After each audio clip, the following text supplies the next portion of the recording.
Good cholesterol और bad cholesterol, सिर्फ एक नंबर आपकी जिंदगी के नंबर्स को भी चेंज कर सकता है।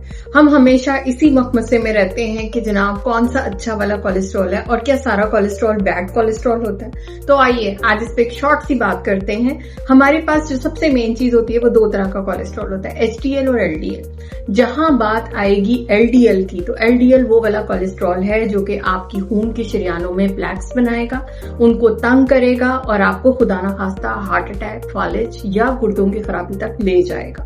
और HDL जो है यानी कि हाई डेंसिटी लाइपोप्रोटीन जो है वो क्या करता है, वो हमारे खून से लिवर की तरफ डायरेक्ट करता है आपके लिपिड्स को, जिसकी वजह से लिवर के लिए उनका इखराज मुमकिन होता है।